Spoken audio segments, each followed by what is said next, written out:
Hello friends, welcome to the civil services dream channel.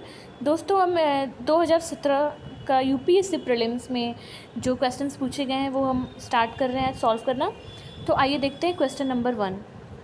दोस्तों, सवाल है कि with reference to the Parliament of India आपको बताना है, जो पहला स्टेटमेंट है वो कह रहा है कि private members bill is a bill. Private members bill जो बिल है वो प्रेजेंट किया जाता है एमपी के द्वारा, जो कि इलेक्टेड ना हो बट नॉमिनेटेड हो सकते हैं प्रेसिडेंट ऑफ इंडिया के द्वारा। तो बिल्कुल गलत है दोस्तों। प्राइवेट मेंबर जो बिल होता है ये वो जो कैबिनेट में मिनिस्ट्री नहीं होते हैं उनके द्वारा जो प्रेजेंट किया जाता है वो बिल होता है, और ये लोकसभा और राज्यसभा किसी में भी इसको प्रेजेंट किया जा सकता है। तो ये ऑप्शन गलत हो जाएगा। दूसरा ऑप्शन देखते हैं, दूसरा statement, recently private members bill has been passed in the parliament for the first time in the Indian history. दोस्तों, ये ऑप्शन भी गलत है, तो हमारा करेक्ट आंसर हो जाएगा D. With reference to the difference between the culture of Rig Vedic Aryans and study and the Indian Valley people, आपको बताना है करेक्ट स्टेटमेंट। जो पहला ऑप्शन है वो कह रहा है कि ऋग वैदिक आर्यंस जो थे use the coat of mail and helmet use करते थे वॉरफेयर में, जबकि जो इंडस वैली सिविलाइजेशन के पीपल थे कोई एविडेंस नहीं मिलता है ऐसा कुछ यूज़ करते टाइम। दूसरा ऑप्शन देखते हैं, ऋग्वैदिक आर्यंस जो थे वो बस गोल्ड, सिल्वर और कॉपर जानते थे। इंडस वैली पीपल जो थे वो बस कॉपर एंड आयरन जानते थे। दोस्तों, अगर हम ओनली ऑप्शन को रिजेक्ट कर देते हैं, अगर हम सेकंड ऑप्शन को रिजेक्ट कर देते हैं तो हमारे पास ऑप्शन बचा ए और सी, यानी कि वन स्टेटमेंट तो बिल्कुल सही है। थर्ड देखते हैं, Rigvedic Aryans had domesticated the horse whereas there is no evidence of Indus valley people having been aware of this animal. तो दोस्तों, यूपीएससी के आंसर के हिसाब से ये स्टेटमेंट भी सही था, तो हमारा करेक्ट आंसर हो जाएगा सी 1 और 3। Next, recognition of prior learning scheme is sometimes mentioned in the news with reference to. तो आपको बताना है कि जो प्रायर लर्निंग स्कीम है किससे रिलेटेड है। ऑप्शन ये कह रहा है कि certifying the skills acquired by the जो कंस्ट्रक्शन वर्कर्स जो होते हैं दोस्तों, जो जो पहले से जो चैनल चला आ रहा है, जो काम वाम करते हैं, तो वो इंजीनियरिंग या फिर कुछ ऐसा नहीं कर सीख के आते हैं। वो जो काम सीख के आते हैं एक्सपीरियंस के बेसिस पे, तो वो काम करते हैं कंस्ट्रक्शन वर्कर्स। तो दोस्तों, उनकी स्किल को सर्टिफाई करने की ये स्कीम है, ठीक है, ना कि पर्सनस, यूनिवर्सिटीज, रिजर्वेशंस या फिर certifying the skills acquired by the training. तो करेक्ट आंसर हो गया A. From the ecological point of view, which one of the following assumes importance in being a good link in between the Eastern Ghat and the Western Ghat. तो दोस्तों, आपको बताना है कि अच्छा लिंक ईस्टर्न घाट और ईस्टर्न घाट में चारों ऑप्शन में कौन सा है इकोलॉजिकल पॉइंट ऑफ व्यू से। क्या ये सत्यमंगलम टाइगर रिजर्व है, नल्ला मल्ला फॉरेस्ट है, नगरहोल नेशनल पार्क है, या शेषाचलम बायोस्फीयर रिजर्व। तो दोस्तों, हमारा करेक्ट आंसर हो जाएगा A, Sathyamangalam tiger reserve. One of the implications of equality in society is the absence of. तो इम्प्लीकेशन मतलब इम्पैक्ट इक्वालिटी का सोसाइटी में होगा किस चीज़ के एब्सेंस से, प्रिविलेज, रिस्ट्रेंस, कॉम्पिटिशन या आइडियोलॉजी। तो दोस्तों, करेक्ट आंसर हो जाएगा privileges. Consider the following statements in the respect of trade related analysis of flora and fauna in commerce, जिसको कि हम ट्रैफिक भी कहते हैं। तो आपको बताना है कि क्या ये ट्रैफिक जो है ये ब्यूरो है अंडर द UNEP यानी यूनाइटेड नेशंस इन्वायरमेंट प्रोग्राम, या फिर ये मिशन जो है टू इंश्योर करना है कि ट्रेड जो होता है वाइल्ड प्लांट्स और एनिमल्स में वो कंजर्वेशन ऑफ नेचर में थ्रेट ना हो। तो दोस्तों, ये ऑप्शन सही है, ये गलत है, क्योंकि जो ट्रैफिक है ये इसमें दो बॉडी आती है, आपको ध्यान देना है। इसमें IUCN आती है और एक WWF यानी कि वर्ल्ड वाइड फंड और international union of conservation of nature करके IUCN का फुल फॉर्म है। तो ये दोनों बॉडी आती है, तो करेक्ट आंसर हो जाएगा 2 Which principle among the following was added to the directive principles of state policy by the 42nd amendment। आपको बताना है कि जो 42nd अमेंडमेंट हुई थी संविधान की, तो इसमें से कौन सा जो है वो ऐड किया गया था DPSP में। तो दोस्तों, क्या वो equal pay for equal work for both men and women के लिए था, पार्टिसिपेशन ऑफ वर्कर्स के लिए था, management of industries, right to work, education, public assistance था, या securing living wage and human conditions of work to workers था। तो दोस्तों, करेक्ट आंसर हो जाएगा participation of workers in the management of industries. DPSP ये आर्टिकल 43A में आता है और इसको ऐड किया गया था 42nd कॉन्स्टिट्यूशन अमेंडमेंट एक्ट 1976 के तहत। Which one of the following statements is correct. Rights are claims of the state against the citizens, Rights are privileges which are incorporated in the constitution of the state.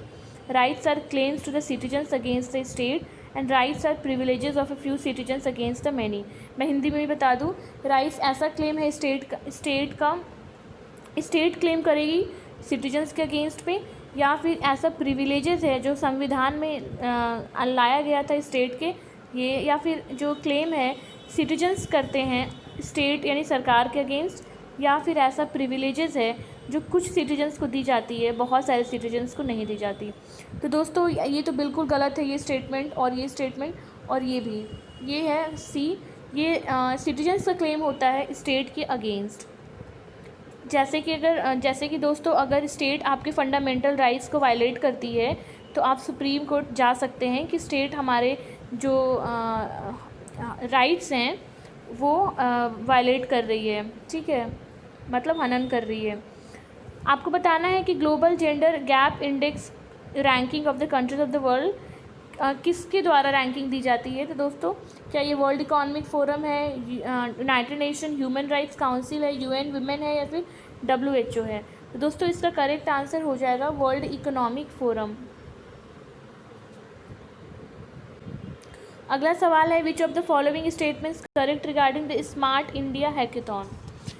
तो दोस्तों आपको ये बताना है कि क्या ये सेंट्रली स्पॉन्सर्ड स्कीम है डेवलपिंग कंट्री के लिए, of developing country every city of our country into smart cities in a decade, 10 सालों में स्मार्ट सिटीज़ बना देना है, या फिर इनिशिएटिव है आइडेंटिफाई करना न्यू डिजिटल टेक्नोलॉजी इनोवेशंस, बहुत सारे जो हमारे कंट्री में प्रॉब्लम्स हो रहे हैं उसको सॉल्व करने के लिए, या ऐसा प्रोग्राम है जो कि फाइनेंशियल ट्रांजैक्शंस और को कम्प्लीटली पूरी तरीके से डिजिटल बनाना 10 साल में।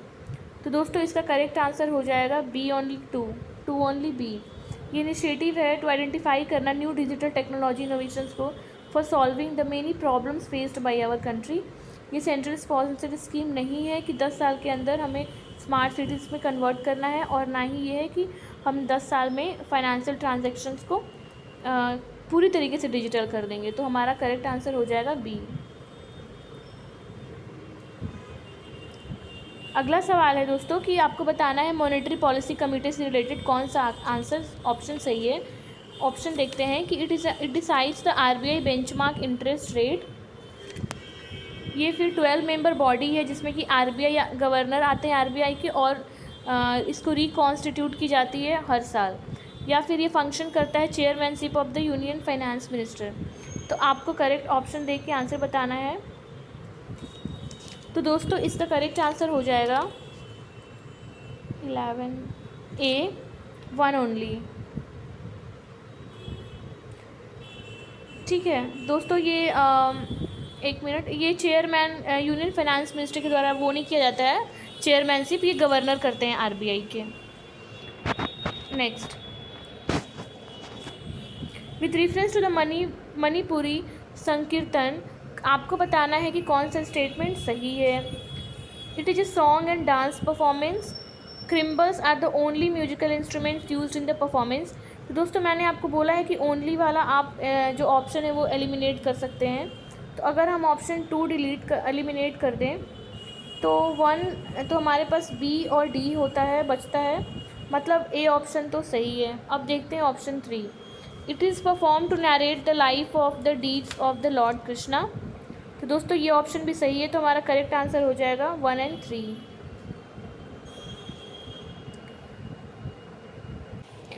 दोस्तों अगला सवाल है कि who among the following was associated with the introduction of Ryotwari settlements in India during the British rule.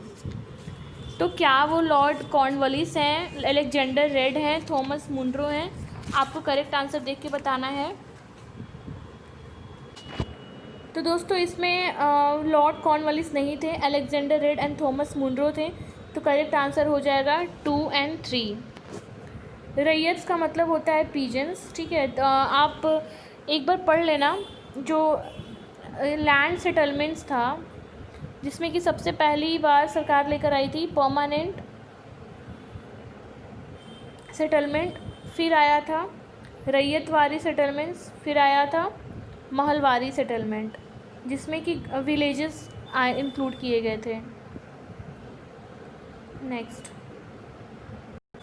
दोस्तों सवाल है कि in the context of solving pollution problems आपको बताना है बायो रेमेडिएशन टेक्निक के फ़ायदे। तो it is a technique for cleaning up pollution by enhancing the same biodegradation process that occurs in nature. क्या ये टेक्निक है क्लीन करने के लिए पोल्यूशन को जो सेम बायोडिग्रेडेशन प्रोसेस है जो नेचर में अकर होते हैं वैसे, या फिर any containment with the heavy metal such as cadmium and lead can be readily and completely treated by bioremediation using microorganisms. तो कह रहा है कि कोई भी कंटामिनेंट हो जो हेवी मेटल्स होते हैं लाइक कैडमियम और लेड होते हैं उसको कम्प्लीटली बायो रेमेडिएशन तरीके से हम ट्रीट कर सकते हैं, या फिर ये जेनेटिक इंजीनियरिंग है जो कि यूज़ किया जा सकता है टू क्रिएट माइक्रो ऑर्गेनिजम्स को हम क्रिएट कर सकते हैं specifically design for the bioremediations. दोस्तों हम पहले देखते हैं कि बायो रेमेडिएशन है क्या। दोस्तों बायो रेमेडिएशन का मतलब होता है जैसे कि बैक्टीरिया हुआ यीस्ट हुआ, फंगस हुआ, तो जो नेचुरली अकरिंग जो माइक्रो ऑर्गेनिजम्स होते हैं उसका यूज़ करके हम जो टॉक्सिक जो वेस्ट होता है दोस्तों या फिर जो टॉक्सिक होता है उसको हम लेस टॉक्सिक बनाने की कोशिश करते हैं, ठीक है।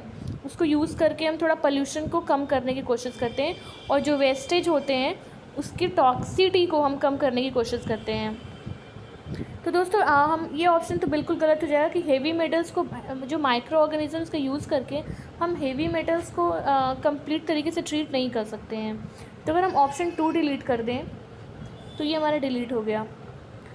नेक्स्ट थर्ड ऑप्शन देखते हैं। Genetic engineering can be use to specifically design for the bio remedy. तो दोस्तों थर्ड ऑप्शन सही है, तो हमारा करेक्ट आंसर हो जाएगा C 1 and 3। बिल्कुल ही जेनेटिक इंजीनियरिंग के द्वारा हम क्रिएट कर सकते हैं।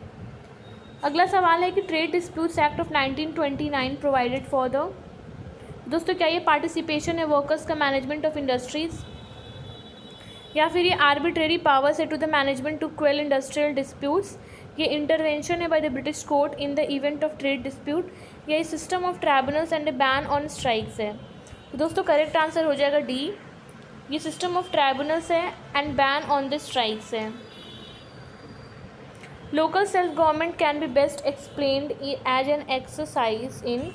क्या ये फेडरलिज्म है, डेमोक्रेटिक डिसेंट्रलाइजेशन है, एडमिनिस्ट्रेटिव डेलीगेशन से डायरेक्ट डेमोक्रेसी है। तो दोस्तों ये डेमोक्रेटिक डिसेंट्रलाइजेशन है। लोकल सेल्फ गवर्नमेंट जो कि पंचायती राज इंस्टीट्यूशंस कहते हैं 73rd कॉन्स्टिट्यूशन अमेंडमेंट से लाई गई थी। Consider the following statements with reference to the constitution of India. DPSP constitute limitations on, यानी directive principles of state policy. Limitations जो लगाती है वो लेजिस्लेटिव फंक्शन पे लगाती है, एग्जीक्यूटिव फंक्शंस पे लगाती है। तो दोनों ये स्टेटमेंट हो जाएगा D, नाइदर 1 नॉर 2। दोस्तों directive principles of state policy जो कि आर्टिकल आता है 36 to 51, ठीक है, फंडामेंटल राइट्स के बाद आता है। तो दोस्तों ये किसी पे रेस्ट्रिक्शंस नहीं लगाती है, ये इंस्ट्रक्शंस देती है सरकार को बस, ठीक है। तो ये ऑप्शन D सही हो जाएगा।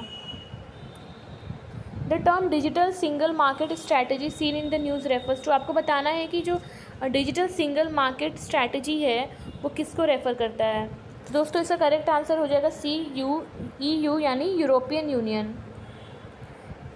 अगला सवाल है कि at one of the places in India if you stand on the sea shore and watch the sea you will find that sea water recedes from the shoreline a few kilometers and comes back to the shore twice a day and you can actually walk on the sea floor when the water recedes।